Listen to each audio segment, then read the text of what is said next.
This morning, I welcomed Katie Donogh onto our live webcast called Jenncast that records Monday through Friday live at 10 a.m. Pacific, 1 p.m. Eastern. And Katie actually talked about detoxing from sugar, but she also talked about her SkinnyDipSociety. Leading up to it, she's actually on a blog tour, and I'm one of 25 women that gets the honor of talking about SkinnyDipSociety and some of the pillars that she's lined up.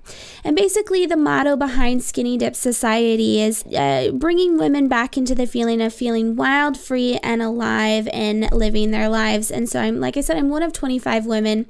Yesterday was Audrey of Rewired Life. There's been some really insightful blog posts. Hopefully you guys will all check it out at katiedonogh.com and just click on the Skinny or on SkinnyDipSociety link. And so what I'm going to talk about is a couple of the pillars that lead women into this wild, free, and alive feeling that Katie's lined out. She's got 7 pillars, so make sure that you check it out.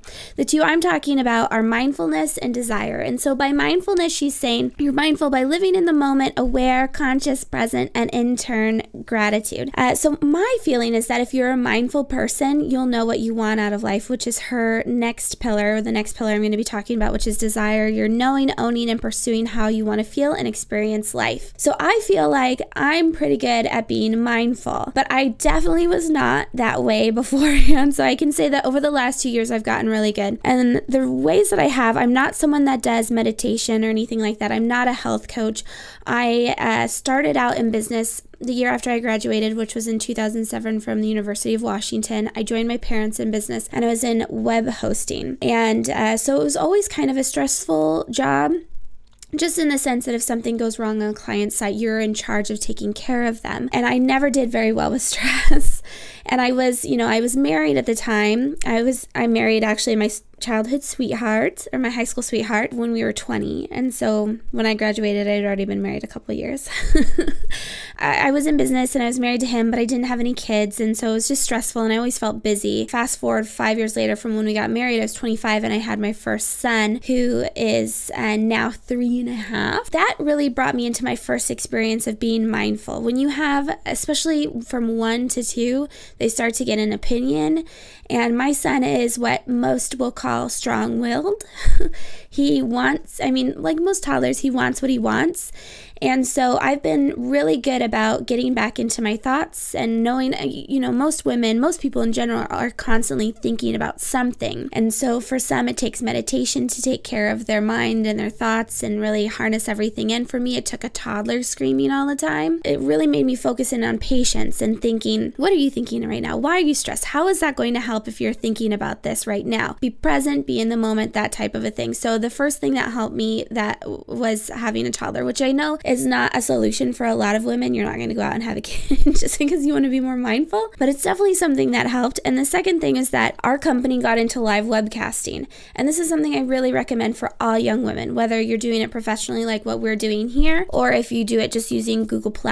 If you're thrust into something that is live, whether it's a live event or online, you're going to have to be present in the moment and really have done the prep work beforehand. And so that's really forced me into the mindset of exactly what Katie said, living in the moment, being aware, conscious, and present. And that seeped in throughout my entire life. And in turn, I've really discovered what it is that I want out of life, and I know exactly what it is that I want. And I feel like over the last couple of years with YFE Chat and Jenncast and interviewing all these people that I aspire to be like, these successful people, they all know exactly what they want out of life. And I feel like that really sets them apart from other people.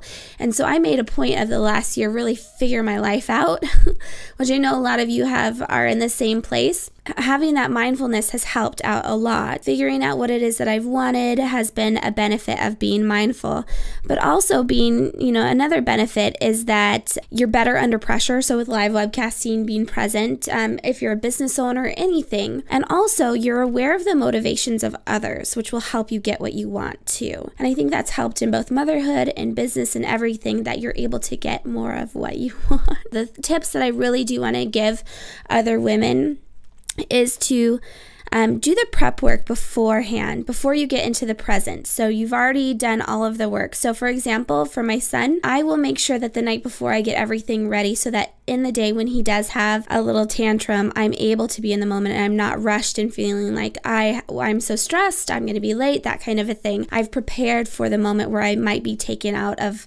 that good way of thinking. Have mantras. I didn't do it for a while, but I thought about when I was a teenager and I was on dance team and all that stuff. As a teenage girl, you have sayings all over your walls. You have vision boards. And so having little mantras that you can bring back into your day really sets your mind back, brings your thoughts back into focus. And so some of the things that helped me get those mantras are The Secret. It's so cheesy to say that, but I have it on Audible and I listen to it constantly. That really helps because I can hear their words in my head when I go too crazy. If I wake up at 3 a.m. in the morning and I'm stressed about something, I bring that back into focus. Another one is the Wayne Dyer series.